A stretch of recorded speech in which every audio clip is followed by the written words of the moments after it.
Hello बच्चों, कहानी शुरू करने से पहले चैनल को सब्सक्राइब करें और वीडियो को लाइक करें। मामला गड़बड़ है। श्रुति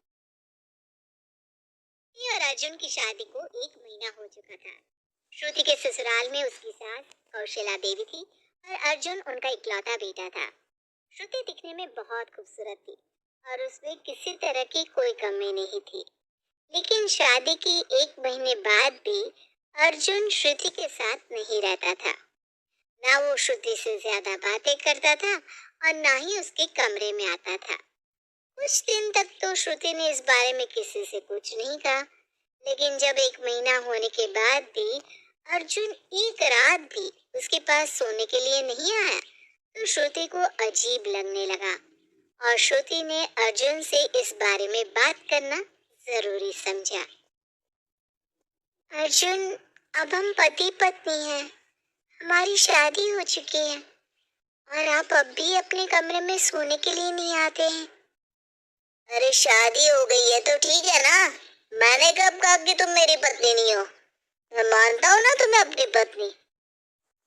ये क्या बात हुई अर्जुन, आप मुझे पसंद नहीं करते क्या? मैं आपको अच्छी नहीं लगती? अब इसमें पसंद नापसंद करने वाली बात कहाँ से आ गई? अगर तुम मुझे पसंद नहीं होती तो मैं तुमसे शादी ही क्यों करता? तो फिर ये सब क्या है अर्जुन? शादी के 1 महीने बाद भी ना आप मुझसे ठीक से बात करते हैं, ना ही मेरे पास आते हैं। उसी वक्त वहां पर कौशल्या देवी आ जाती है। अर्जुन बेटा, चल आजा। उसी वक्त वहां पर कौशल्या देवी आ जाती है। अर्जुन बेटा, चल आजा, हम दोनों माँ बेटा अब साथ में खाना खाएंगे। ठीक है मम्मी, मैं आता हूँ। अरे आप कहाँ जा रहे हैं? मैं आपसे बात कर रही हूँ ना। क्या हुआ बहू? वो मेरा बेटा है, मेरे बुलाने से नहीं आएगा तो किसके बुलाने से आएगा? और तुम्हें कोई परेशानी है क्या? अगर मेरा बेटा मुझसे बात करता है तो? नहीं नहीं मम्मी जी, वो बात नहीं है, लेकिन आप भी जानती है ना कि बहुत कुछ गलत हो रहा है। क्या गलत हो रहा है? साफ साफ क्यों नहीं कह देती? देखिए मम्मी जी, मेरी और अर्जुन की शादी हुई है, लेकिन अर्जुन अब भी आपकी। भगवान, कैसे बेशर्म बहू हो तुम। श्रुति वहां से परेशान होकर चली जाती है। अगले दिन सुबह के वक्त जब अर्जुन आराम से चेयर पर बैठकर चाय पी रहा था तो श्रुति उसके पास आती है। अर्जुन, आपसे एक जरूरी बात करनी थी। हाँ जल्दी बोलो, क्या बात है? मेरे पास तुम्हारी फालतू की बातें सुनने के लिए ज्यादा वक्त नहीं है। अर्जुन, जब हमारी शादी होने वाली थी तो आपने कहा था कि आप एक प्राइवेट कंपनी में जॉब करते हैं, लेकिन आप तो पिछले 1 महीने से ऑफिस गए ही नहीं। अब तो आपकी शादी वाली छुट्टियां भी खत्म हो गई होंगी ना? हाँ, तो तुम्हें अच्छा नहीं लगता क्या? घर में बैठे बैठे कोई प्रॉब्लम हो रही है? यहाँ पर कौशल्या देवी आ जाती है। अरे बहू, तुम्हें मेरे बच्चे से परेशानी क्या है? पति है तुम्हारा, आराम से बैठा हुआ अच्छा नहीं लगता क्या? मम्मी जी, मैंने कब कुछ कहा? मैं तो बस इतना पूछ रही हूँ कि अर्जुन ऑफिस जाना कब से शुरू? मैंने एक दिन भी ऑफिस जाते हुए नहीं देखा। हाँ, तो उसने अपनी शादी के लिए छुट्टी ले रखी थी। ठीक है मम्मी जी, लेकिन 1 महीने की छुट्टी किसे मिलती है?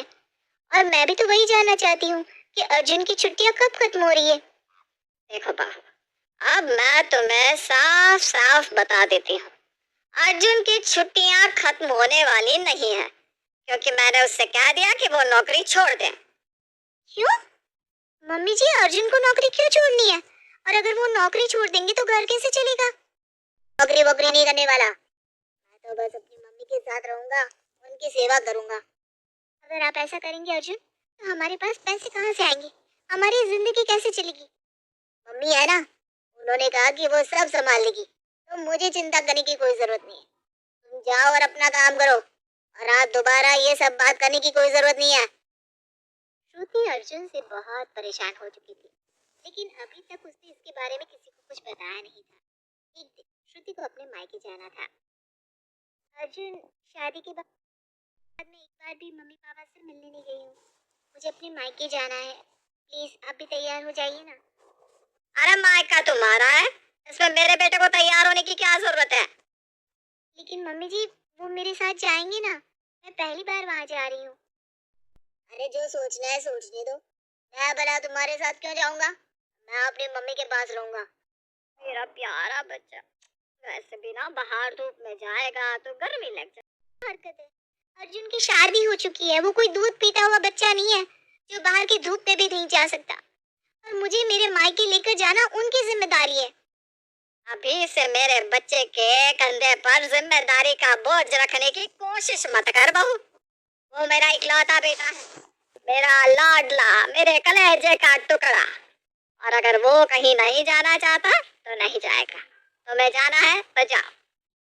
मम्मी जी ये सब ना आप लोग ठीक नहीं कर रहे हैं। अगर तुम्हें इतना ही बुरा लगता है तो तुम अपने घर पर जाकर रहो ना।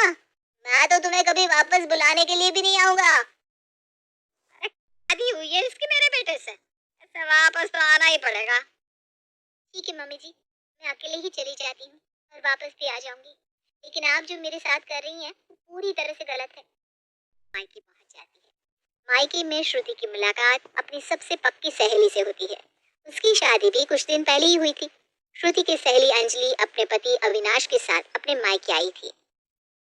श्रुति कितनी सुंदर लग रही है तू। तेरी शादी में तो मैं आ ही नहीं पाई, लेकिन आज तुझसे मिलकर ना बहुत अच्छा लग रहा है। सुंदर तो तू भी लग रही है अंजलि। इनसे मिल, ये मेरे पति हैं अविनाश। अच्छा तो ये भी तेरे साथ आए हैं? हाँ बिल्कुल आना ही चाहिए ना। मैं भी तो पहली बार मायके आई हूँ तो अकेले कैसे आती, बहुत ख्याल रखती। तू बता तेरा अर्जुन कैसा है? क्या बताऊँ यार, वैसे तो सब कुछ ठीक ही है। अविनाश वहां से चला जाता है। श्रुति और अंजलि दोनों बातें करने लगते हैं। दिल की सारी बातें बता पाएगी? क्या श्रुति अपने पति अर्जुन को बदल पाएगी?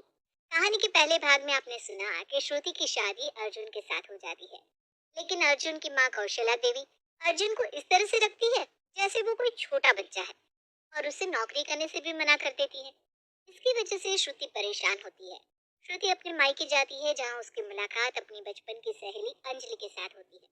आइए देखते हैं इस कहानी का अगला भाग। अब मुझे बता क्या परेशानी है?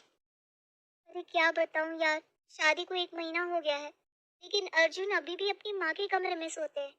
यहाँ तक कि वो मुझसे ज्यादा बात भी नहीं करते। ये तो क्या कह रही है? अर्जुन की माँ, मेरा मतलब तेरी सास ने कभी अर्जुन को ये बात नहीं समझाई कि अब उसे तेरे साथ भी रहना चाहिए? नहीं, वो तो जानबूझकर अपने बेटे को अपने पास रखती है और मुझे उससे दूर करने की कोशिश करती है। मेरे तो कुछ समझ में नहीं आ रहा। ये तो अच्छी बात नहीं है। वैसे तूने कभी अर्जुन को समझाने की कोशिश नहीं करी? अरे मैंने कई बार उससे बात करने की कोशिश की है, लेकिन वो मेरी कोई बात सुनने को ही तैयार नहीं है और ना ही मेरी जिम्मेदारी उठाने को तैयार है। लेकिन श्रुति इस तरह की शादी ज्यादा दिन टिकती नहीं है, इससे अलग हो जाना चाहिए। तू जानती है ना अंजलि, शादी के बाद अपने पति से अलग होना बहुत बड़ी बात होती है। मेरे माँ बाप कितने दुखी होंगे इस बात से। अभी कुछ दिन पहले उन्होंने मेरी और अर्जुन की शादी करवाई है और मैं थी ना जो अपनी माँ के पल्लू से बंधा हुआ है। तो फिर मैं क्या करूं? मेरी तो कुछ समझ में ही नहीं आ रहा। तुझे कुछ ऐसा करना चाहिए ताकि अर्जुन को इस बात का एहसास हो कि तू उसकी पत्नी है। ऐसा नहीं हो सकता। मैंने कई बार उनसे बात करने की कोशिश की, लेकिन वो कुछ भी सुनने और समझने को तैयार नहीं है। तू चिंता मत कर, मेरे पास एक बहुत अच्छा आइडिया है। और कुछ दिन झूठ मूठ के लिए अर्जुन को इस बात का एहसास दिला कि तेरी जिंदगी में कोई और भी है। किसी से भी फोन पर बात करने का नाटक कर। लेकिन किसके साथ? मेरी जिंदगी में तो कोई भी नहीं है। देख, मैं अविनाश को इस बात के लिए तैयार करती हूँ। जब अर्जुन बार बार तुझे अविनाश के साथ देखेगा ना, तो उसे अपने आप जलन होगी और ये जलन उसे उसकी जिम्मेदारी का एहसास कराएगी। मैं अविनाश को तुझसे मिलने के लिए भेज दिया करूंगी, तुझे बस उसके साथ नाटक करना है। अरे लेकिन अविनाश इस बात के लिए तैयार हो जाएगा? अपनी दोस्त के लिए वो इतना तो कर ही सकता है ना। तू मेरी फ्रेंड है तो अविनाश की भी फ्रेंड ही है ना, चिंता मत कर। इस तरह से श्रुति और अंजलि अर्जुन को सबक सिखाने का प्लान बनाते हैं और श्रुति अपने ससुराल वापस आ जाती है। अब श्रुति अर्जुन की परवाह करना बंद कर देती है। एक दिन सुबह के वक्त, अर्जुन, मम्मी जी मैं फिल्म देखने जा रही हूँ, शाम तक लौट आऊंगी। फिल्म देखने जा रही हो? ठीक है, अकेले ही जाओ। मेरा बेटा तो तुम्हारे साथ जाएगा नहीं। उससे तो आज मुझे अपनी किट्टी पार्टी में लेकर जाना है। हाँ मम्मी जी, मैं भी यही चाह रही थी कि अर्जुन आपके साथ ही जाए। एक्चुअली ना, मैं भी किसी के साथ प्लान बना चुकी हूँ। लेकिन किसके साथ? यहाँ तो तुम्हारा कोई दोस्त भी नहीं है। अरे है ना, आपको नहीं पता तो क्या हुआ, अभी थोड़ी देर बाद आएगा, आप खुद देख लेना। थोड़ी देर के बाद अविनाश बाइक लेकर श्रुति को लेने के लिए आता है। कौशल्या और अर्जुन दोनों ही श्रुति और अविनाश को साथ में जाते हुए देखते हैं और उनके जाने के बाद, अरे मम्मी ये क्या बात हुई? श्रुति ऐसे किसी और के साथ मूवी देखने चली गई? मैं उसका पति हूँ। अरे तू क्यों चिंता करता है बेटा, तेरी माँ तेरे साथ है ना, चल तू मेरे साथ। अगले दिन शाम के वक्त अविनाश फिर से श्रुति के घर आता है। हाय श्रुति, कैसी हो? मैंने आज रात की लेट नाइट शो के टिकट्स बुक करवाए, चलो हम साथ में चलते हैं। अरे लेकिन तुम हो कौन? अर्जुन, आपको इससे क्या मतलब? वो कौन है? वो मेरा दोस्त है, मैं उसके साथ शो देखने जा रही हूँ। एक बार फिर से श्रुति और अविनाश वहां से चले जाते हैं। अब अर्जुन को धीरे धीरे इस बात का बुरा लगने लगता है। एक दिन शाम के वक्त जब श्रुति घर लौट कर नहीं आई तो अर्जुन बेचैन होने लगा। अरे क्या बात है, क्यों यहाँ से वहां भटक रहा है? आराम से बैठ क्यों नहीं जाता? जा मेरे लिए चाय बना कर ला। मम्मी आजकल हर दिन श्रुति उस अविनाश नाम के लड़के के साथ घूमने जाती है और मुझे ये सब अच्छा नहीं लगता। अरे तो जाने देना, तेरे पास तेरी माँ है ना, तुझे किस बात की परवाह? तो कुछ भी नहीं समझती माँ, इस तरह मेरी बीवी किसी और के साथ घूमे मुझे बिल्कुल अच्छा नहीं लगता। देर रात श्रुति घर लौट कर आती है और अपने कमरे में जाकर फोन पर अविनाश के साथ बात करने का नाटक करने लगती है। हाय, कैसे हो? तुमसे मिलकर ना मुझे बहुत अच्छा लगता है। ऐसा लगता है जैसे मेरी जिंदगी कितनी खूबसूरत है। उसी वक्त अर्जुन कमरे में आता है। अर्जुन को वहां पर देखकर श्रुति चौंक जाती है।